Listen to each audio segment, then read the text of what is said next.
사도행전 21장 1절에서 우리 16절까지 말씀 보시겠습니다. 우리가 그들을 작별하고 배를 타고 바로 고스로 가서 이튿날 로도에 이르러 거기서부터 바다라로 가서 베니게로 건너가는 배를 만나서 타고 가다가 구부르를 바라보고 이를 왼편에 두고 수리아로 항해하여 두루에서 상륙하니 거기서 배의 짐을 풀려 함이르라. 제자들을 찾아 거기서 이레를 머물더니 그 제자들이 성령의 감동으로 바울더러 예루살렘에 들어가지 말라 하더라.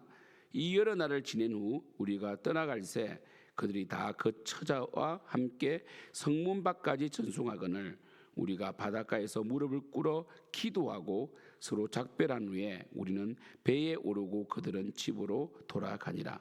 두루를 떠나 항해를 다 마치고 돌레마이에 이르러 형제들에게 안부를 묻고 그들과 함께 하루를 있다가 이튿날 떠나 가이사랴에 이르러 7 지사 중 하나인 전도자 빌립의 집에 들어가서 머무르니라. 그에게 딸 넷이 있으니 처녀로 예언하는 자라.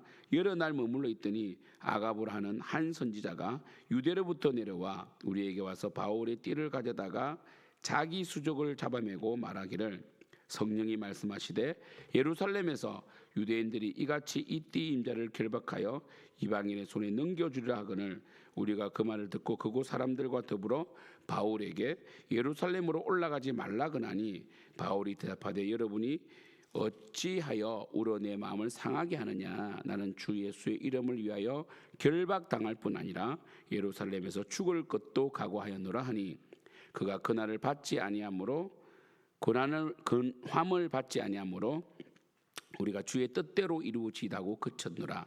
이 여러 날 후에 여장을 꾸려 예루살렘으로 올라갈새 가이사라의 몇 제자가 함께 가며 한 오랜 제자 구부로 사람 나손을 데리고 가니 이는 우리가 그의 집에 머물려 함이라. 아멘. 이제 바울이 이 예루살렘을 향하고 있습니다. 어찌 보면 바울은 이제 3차 전도행을 끝내게 되고요. 그때 예루살렘에 이제 잡히게 되잖아요. 잡혀서 이 구류하고 있다가 결국 가이사에게 가야 되겠다는 로마 시민권자로서의 그의 결의를 듣고 바울은 로마로 가게 되죠. 가게 되는데 그 내용입니다. 그래서 우리 지역이 많이 나오죠. 이제 그들을 작별하고 어제 보신 것처럼 이 에베소 장로들과 작별하고 고스로 가고 로도에 가고 그리고 베니게로 건너가는 배를 만나서 타고 가다가 구부르는 1차 전도 여행 때 첫 사역자 아닙니까? 바나바의 고향이죠. 바라보고 이를 왼편에 두고 수리아로 항해하여 두로에서 상륙하니 거기서 배의 짐을 풀려 함이더라 되어 있습니다. 두로는 위쪽이거든요. 예루살렘 위쪽 두로와 시돈. 제자들을 찾아 거기서 7일 1회를 머물었는데 거의 한 10년 만입니다. 10년 만에 제자들을 만난 거예요. 성령의 감동으로 예루살렘으로 들어가지 말라라고 하는 거예요. 그러니까 참 보십시오. 성령께서 때로는 이 감동을 주셔서 이 바울이 결박될 것을 알게 해주신 거잖아요. 그래서 이게 중요합니다. 예수님께서도 십자가의 길을 아셨습니다. 예수님께서는 이 십자가에 돌아가실 것을 예수님 아셨죠. 그런데 예수님께서는 겟세마네 동산에서 기도하심으로 주님의 뜻이 이루어지기를 기도했잖아요. 그렇죠?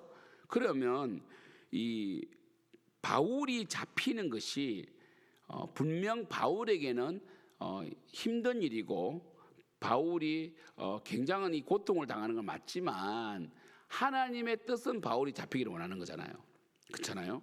근데 우리는 여기까지 알 수 없다는 거죠. 그러니까 바울이 예루살렘에서 잡혀서 로마로 가는 것은 몰라요, 제자들이. 그리고 바울조차도 가기를 원하지만 그렇게 기도했지만 어떠한 방식으로 로마에 갈지는 모르고 있습니다. 그런데 중요한 것은 바울은 로마를 가기를 원하고 로마를 거쳐 땅끝인 스페인으로 가기를 원하는 거예요. 그러면 바울은 지금 예루살렘에서 잡힐 수 있습니다. 그런데 바울은 그가 로마에 갈지도 모르고 스바나로 갈지도 모릅니다. 그냥 가고 싶은 거죠. 제자들은 바울이 예루살렘에서 잡힐 것은 압니다. 그런데 이 잡히는 것이 하나님의 뜻인지는 분별하지 못합니다. 잡힌다는 그 사실만을 아는 거죠.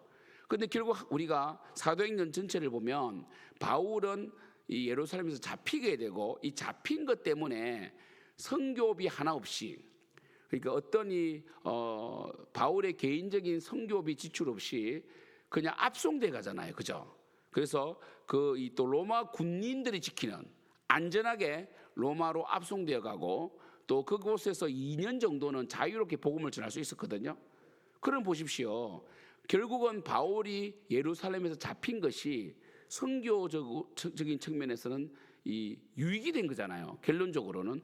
그러나 거기에 바울은 그 순간순간에 잡힘으로 인하여 변론도 해야 되고, 그리고 뭡니까? 이 살해의 위협도 느끼는, 유대인들이 이 바울을 죽이지 않고는 먹지도 마시지 않는 자들이 있었단 말이에요. 그러니까 우리가 참 이 하나님의 뜻을 분별하는 것이 정말 힘든 게, 우리가 고난을 당하는 것이 싫다면, 정말 우리가 편안한 신앙생활을 하려고 하면 하나님 뜻을 더 분별하지 못하는 거죠. 제자들은 바울이 잡힐 것은 압니다. 그래서 가지 말라고 그래요. 그런데 하나님 뜻은 바울이 잡혀서 로마로 가는 거예요. 바울은 어떻게 했습니까? 바울은요, 이 예루살렘으로 가야 됐습니다. 그럼 바울은 만약에 예루살렘으로 안 가고 잡힐 것을 바울도 안다면, 그러면 이 바울은 예루살렘으로 가지 않고 바로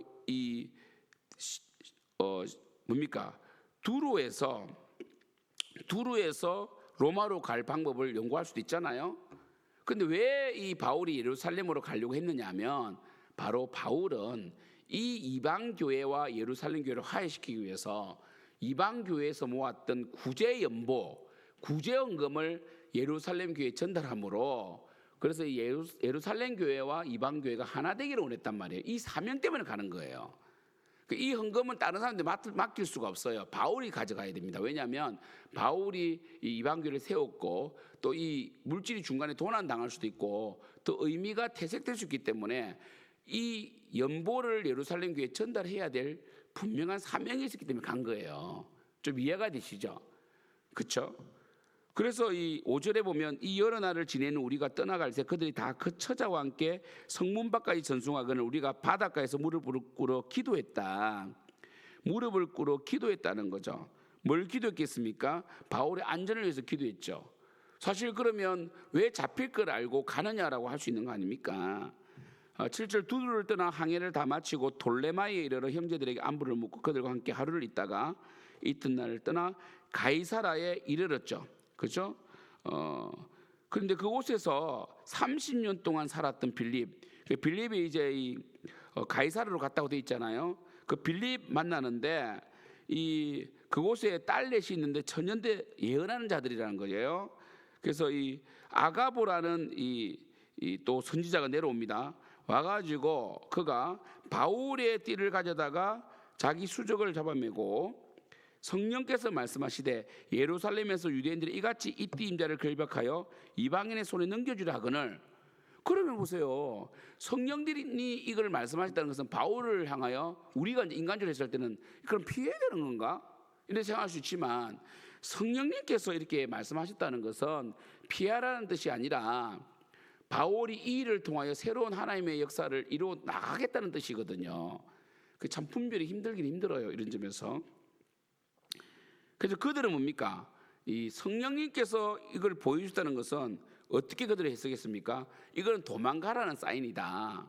그래서 12절 우리가 그 말을 듣고 그곳 사람들과 더불어 바울에게 예루살렘을 올라가지 말라라고 이제 두 번째 또 권하는 것이죠. 그런데 바울이 이렇게 말합니다. 당신들이 왜 울어서 내 마음을 상하게 하느냐? 나는 주 예수의 이름을 위하여 결박당할 뿐 아니라 예루살렘에서 죽을 것도 각오했느니라. 바울은 사실은 이 예루살렘에서 죽는 것도 두렵지 않다. 그러니까 우리는 미래의 사역, 물론 바울은 로마에 가고 싶었고 스바냐에 가고 싶었지만 지금 주님께서 오라고 하면 가겠다는 거예요. 그리고 바울이 예루살렘에 가야 될 이유를 말씀드렸죠. 연보를 전달해야 된단 말이에요. 그에게 있어서는 그가 오래 살고 빨리 죽고가 중요한 게 아니라 지금 이 교회 전체 교회사 역사에서 중요한 예루살렘 본교회 모교회와 이방교회의 화해가 중요하기 때문에 자기는 가겠다는 거거든요. 이게 사명입니다. 사명입니다. 그들의 고난을 받지 않는 거죠. 그래서 결국은 이 예루살렘으로 올라갑니다. 올라가는데 우리 결론적으로 오늘 제목을 제가 주의 뜻으로 이루어지다 돼 있는데 우리는 이것이 주님의 뜻인지 아닌지를 분별하기 힘들기 때문에 늘 이런 기도를 하죠. 주여, 선택지가 많으면 너무 힘드니까 주님께서 선택지를 줄여주시고 이 일을 할 수밖에 없도록 몰아주세요라고 기도하는 게 좋아요. 바울도 마찬가지죠. 바울은 지금 선택지가 없어요. 예루살렘으로 가야 돼요. 연보를 전달해야 됩니다.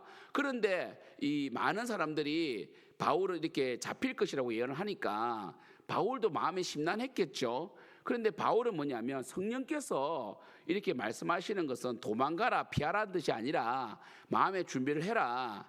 그리고 이 믿음에 대해서 더욱더 예수님께서 기도하신 것처럼 더 기도함으로 더 강한 믿음으로 나가라는 뜻으로 해석한 거거든요. 그럼 바울은 이 두 가지입니다. 하나님 뜻을 이렇게 바라본 것은 첫째는 고난을 두려워하지 않았다는 거죠. 안전의 길로 간다면 도망가야 되겠죠. 피해야 되겠죠. 그런데 바울은 고난을 두려워하지 않았다. 내 생명도 그죠? 결박당할 뿐 아니라 죽을 것도 각오하는 고난을 두려워하지 않았기 때문이고 두 번째로 그러니까 사명이 있었다는 거죠. 예루살렘 교회와 이방 교회의 화해라는 사명이 있었기 때문에 바울은 올라갔다는 것입니다. 사랑하는 성도 여러분, 우리는 하나님 뜻을 잘 분별하기 힘들 때가 있어요. 그러나 중요한 것은 나의 희생으로 영혼을 살리는 일, 내가 좀 이 편안함을 누리지 못해도 영혼을 살리는 일이라면 하나님 뜻입니다. 기도해야 돼요. 그리고 사명이 우리를 하나님 이 뜻 안에 이끌어내는 거예요. 그래서 우리가 교회 속에서 편안해지려고 하고 희생하지 않으려고 하는 방향으로 간다면 여러분들은 성령의 붙들린 바가 아니라 바로 여러분의 육체 욕심이 붙들린 바가 된다. 우리 오늘 주일인데 오늘도 여러분 정말 이 하나님께 온전한 예배를 드릴 때 우리가 아멘으로 화답하는 것은 제가 수요예배 때 말씀드린 것처럼 우리 쇼츠 영상에서 보신 것처럼 아멘은 뭡니까? 하나님께서 확실하고 참되시다. 그래서 우리의 자기 부인이 있다고 그랬죠? 여러분 우리 자신을 부인하고 하나님의 영광을 위하여 정말 영혼을 위하여 살아가는 여러분 되기를 축복합니다. 기도하겠습니다. 하나님 아버지, 우리가 하나님의 뜻대로 살기를 원합니다. 하나님 뜻대로 살아가기 위해서는 우리 자기 부인이 필요하고 바울처럼 목숨조차도 아까워하지 않아야 되고 또한 사명 중심으로 살아야 되는 것입니다. 우리 교회 성도님들이 단순히 주일날 예배받고 은혜 받고 끝나는 것이 아니라 주를 섬기고 주의 영광을 위하여 몸으로 입술로 또 물질로 쓰임받는 우리 성도들 수 있도록 역사하여 주시옵소서. 예수님의 이름으로 기도드립니다. 아멘.